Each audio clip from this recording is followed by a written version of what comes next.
across the street at the McDonald's.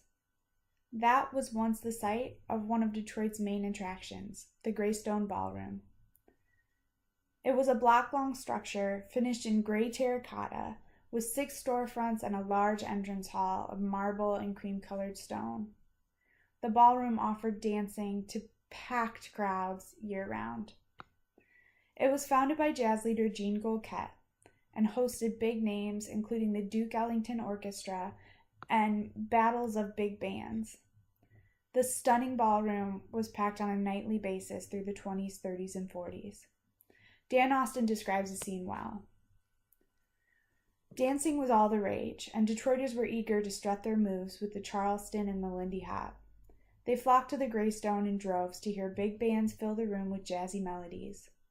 Couples would waltz under 60-foot-high dome ceilings, or they could take a breather and watch the action from the balcony that ringed the dance floor. Elegance was everywhere, from marble staircases and hand-carved railings to a circular fountain.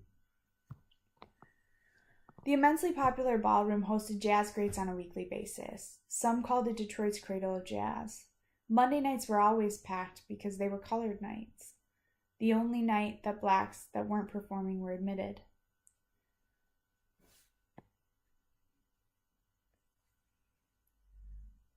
So how did such a cultural icon become a McDonald's? Well, like I said, it was a high glamour spot, and Golquette couldn't keep up. He filed for bankruptcy in 1935 and sold to the University of Michigan that leased out the ballroom. But as the era of swing came to a close, the Graystone's popularity dwindled.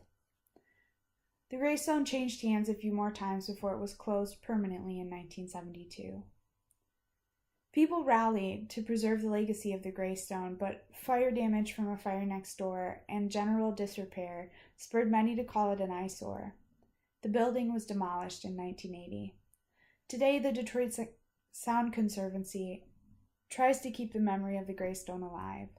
They hold a collection from the Graystone Museum, now demolished, and continue to document music in Graystone's name.